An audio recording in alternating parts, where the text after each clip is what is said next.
I'm Isha Sesay. I am CEO of Areya Media. I've been in the seat for 5 years, but previously I was at CNN for 13 and a half years on screen as an anchor, covering stories that spanned Africa, Europe, Asia. I was at CNN International, so I covered the world for 13 and a half years. Central to my storytelling has always been telling the story of Africa, in particular African women. Spent a lot of time covering the kidnapping of the Chibok girls. I wrote a book about that, Beneath the Tamarind Tree, and yeah, I'm really thrilled to be here to share some of what I'm doing right now.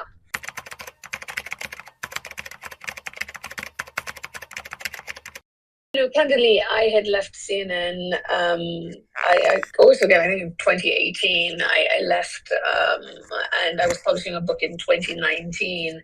Um, Really, I was, the world was a different place then. I had been at CNN for 13 and a half years. I was ready to take a step back from that kind of journalism, but the pattern for storytelling has never gone away. And I doubt will ever go away. And so I was looking for a new place to channel that. During the pandemic, I started Home with Isha Sesay, which was digital, a daily show which really looked at how coronavirus was impacting Africa. So I did a Facebook Live show daily, and then on IG I did another show called The Bright Side. And so I did, that was like my first step into digital. And I was really intrigued by the freedom. I was really intrigued by the quality of work you could do and the flexibility.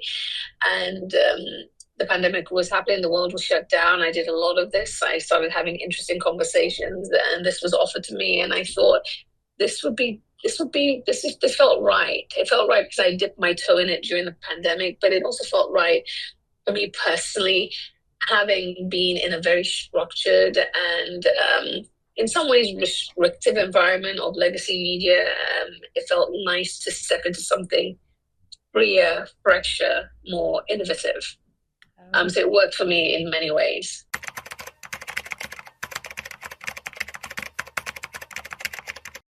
Yeah, it's a great question. Well, first of all, Rare Media is a parent company to a number of portfolio companies, if you will, a number of brands. So Rare Media sits and houses OK Africa, OK Player, a production house, Spoken Word, and a merch business, OK Shop. So I run all four of the businesses.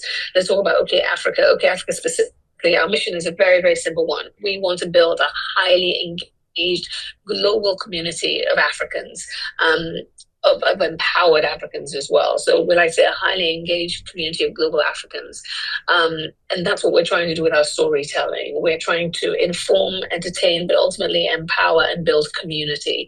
That's what we're trying to do. I think how we're doing it in a way that sets us apart is that we consistently want to tell that at a very high level with quality storytelling, quality visuals, quality articles, quality video. We are really trying to invest in the way we tell our stories and make that notable and show value to our audience in that way. One of the cornerstones of the way we tell our stories is we always want to tell your story in a bold, original, and compelling way. We are fighting to be immersive, and in that, hoping that we will not just catch your interest, but hold your interest, and that interest will go beyond OK Africa. That you'll check out OK Player, you will check out our pods, you'll read our newsletter, you'll go on our merch site. So I think one of the things that also sets us apart is that we have so many different companies. We are truly a multimedia platform with many different extensions.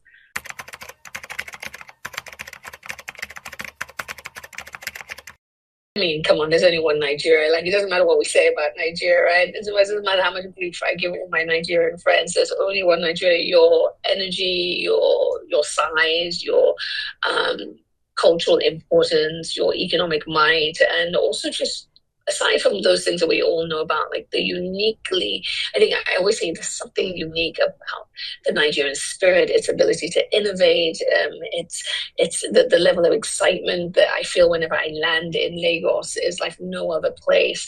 And so, if you're going to tell the story of African creativity, I think you have to start in Nigeria.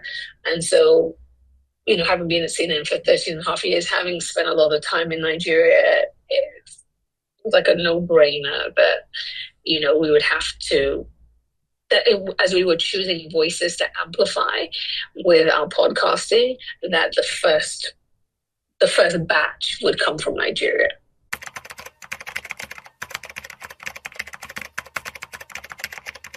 I think it's like the two realities. I think people on the continent are having a very different reality in some ways, a day-to-day reality from people in the diaspora, right? And it's creating a bridge where they can be connected, and we can hold up that mirror and create that connection. So there is a greater understanding, a greater interest. I think, sitting in the diaspora, the issues that may concern you about the continent are different, maybe in intensity, in magnitude, than people on the continent, right? So, and that's just natural. They're living different existences in ways. They have commonalities and common interests, but there's a difference there. So trying to find those stories that interest both. So finding those areas that interest both, trying to find a way of telling the story that is accessible to both from those different POVs. I think that can sometimes be challenging. I also say that I always make this joke about people in the diaspora. I always say, people in the diaspora have so many choices when it comes to content, and that sometimes it's very hard to, and I also say that sometimes people in diaspora, like Africans in diaspora, and anyone who's away from home and is integrated, they have a fluctuating sense of identity. Some days they're leaning into their African, some days they're leaning into being European or American or whatever it is. So sometimes it can be very hard to build a brand solely focused on diasporans because they have just so many choices. I think that for me, from a business perspective, to be very clear, OK Africa, my principal goal has been to service the audience on the continent, because I think with them I can build loyalty. I think they have less choices. I think that it's a greater value prop for them, what I do and the stories that I tell for them. So it's about connecting the audiences, but also seeing them as quite separate in some ways, and not necessarily always trying to force a connection. It's a global community of Africans, but it's not a monolith, right? We're not all having the same experience. So it's being able to find those stories, telling those stories in a way that makes sense, in an accessible way for those different audiences. So I think that is a dance, that is a challenge, but it's an exciting one.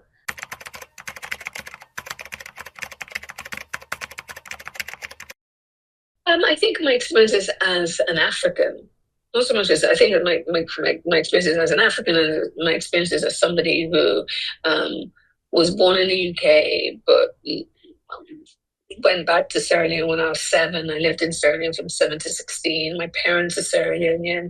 My formative years were spent in Sierra Leone. I consider Sierra Leone to be home. I've spent a lot of time on the continent. I think those life experiences, alongside my journalistic training, shape the way we approach stories, and also gives me a sense of knowing sometimes how to anchor a story, right? And knowing sometimes when we're telling a story, who we're speaking to and how we should be speaking to them. I think because I have that first-hand experience. I guess.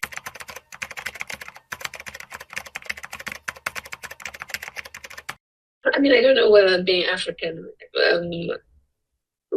first, I don't know if that shapes my leadership experience. I'm sure in some ways it's different from my European style, but I think one of the things I think the defining quality of my leadership at Areya is that I believe in service leadership. I believe that my primary mission, and I say this to my team multiple times a week, and then if they're one-on-ones, I'm sure I say multiple times a day, much to their irritation, I'm sure, is that my primary mission is to ensure that they are in an environment where they feel safe, they feel seen, they feel valued, and I've removed all the barriers to them doing their best work. And so every meeting, every conversation I have with someone within the company, it always ends with, how can I help? what do I need to do to help you do your best work? And so that's really my style of leadership. I'm very consensus driven, not necessarily in terms of like the decision has to be one that everybody agrees with, but I do want to hear everyone's opinion. And then ultimately I'll make the decision. So those are some of the like hallmarks of how I lead.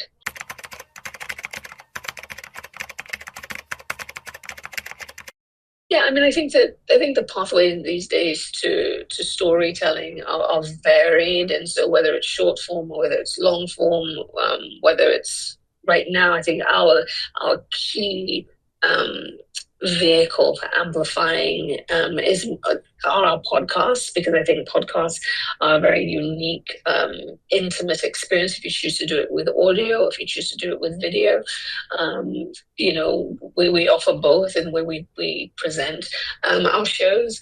And I think that for us, they're a great vehicle for showing personality, for conveying what can be quite complex information in the case of like Bird's Eye View, which has a kind of historical, educational element to it, or focus, not even element, focus to it. So in terms of what's innovative about it is, our style, the tone, the imagery, the creative assets that we bring. I think we're always trying to figure out how do we make this more immersive? How do we make it more engaging for the audience? That is something that we are always looking at, and that's an iterative process. So if I tell you that this is how we're doing it today, 3 months from now, we're going to be doing it differently. And I think that's what you want as a media house, to be constantly working on being better.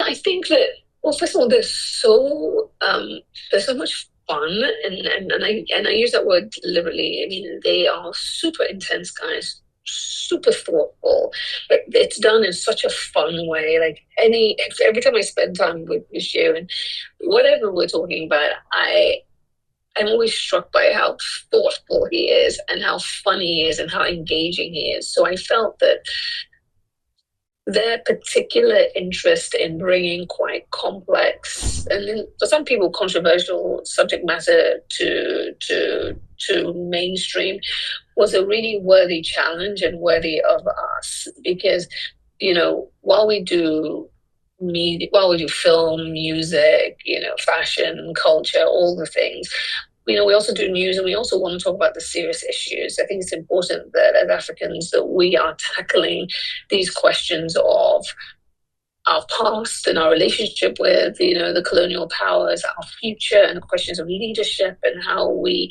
navigate a different path for ourselves as a continent, as our individual countries, capitalism, imperialism, all these things, power structures, really complex. Like it's a poly-sci.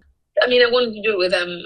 I'll just do a shorter version of that. I wanted to do the show with them because I think that they're incredibly thought-provoking, incredibly charismatic, and incredibly fun.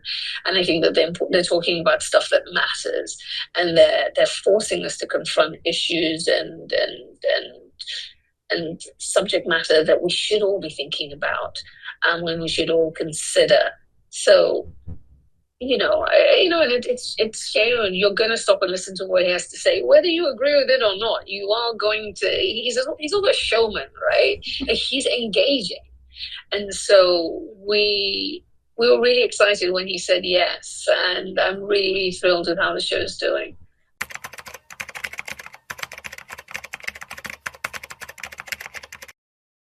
Well, I think it's interesting at a time when there are many things that are happening in the world right now which force us to look at the legacy of imperial powers and how that is shaping existence for communities.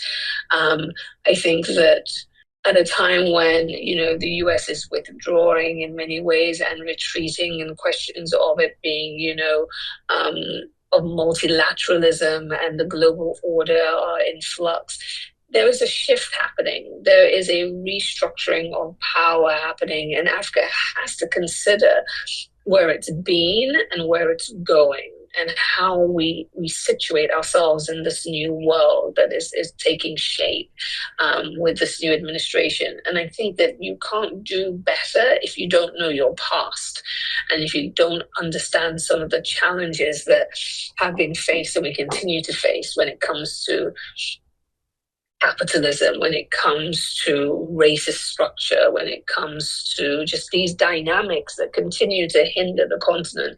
When you consider, if you're talking about DRC, the influence of the CIA and Western collusion and interference, and you look at DRC today and you question what's happening there, and the question that's coming up again about interference, like, you've got to understand the past, because in some ways it's not even the past, it's still happening right now. So I think that these aren't conversations about old concepts. This is stuff that we need to understand right now. It matters right now. So, what insights have you gained from early audience reaction to Bird Eye View? I think that's a great question. I think that, first of all, it's our best performing content. And we've only dropped 2 episodes. We're about to drop the third one. I just finished watching that a short time ago. And it's a shortened run. And there'll be a second batch that drop early next year, because Sharon travels so much. So just scheduling is something that we're figuring out. But what we've seen, even from the first 2 episodes, is just how much people relish substantive conversation, a thought-provoking conversation that people want to talk about. And we know this. I mean, we are those people. We want more than just what's the latest Afrobeat song and who's the latest designer, like, showing, like, we want more than that. We do care about our environment. We do care about our political structures. These things matter to us. And just because our audience is youth leaning, I was going to say just because I'm young, but let me not say that, doesn't mean we just want fluff. That's what's been really striking to me, that people have taken to these, like you say, heavy topics, and they're engaging with the content. They have opinions that they're sharing, and the conversation is dynamic. It's deep. And I'm really, really happy to see that. Right? I'm really, really, really happy to see that. And so that's been my biggest takeaway, that we can go further in having, in discussing weightier topics. We don't have to run away from them. It doesn't always have to be like, what's the latest dance craze?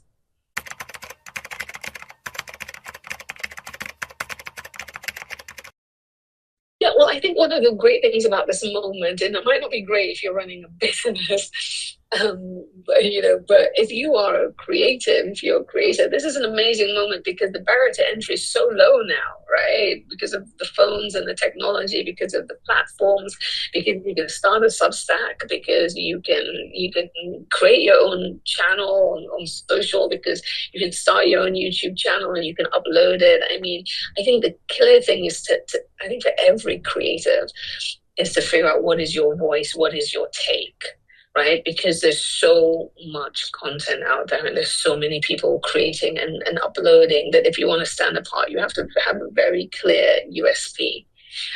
What is your unique selling proposition? You need to know what that is. I think once you know what that is, once you have a clear sense of your voice and how you're presenting it, I think authenticity and consistency will take you far.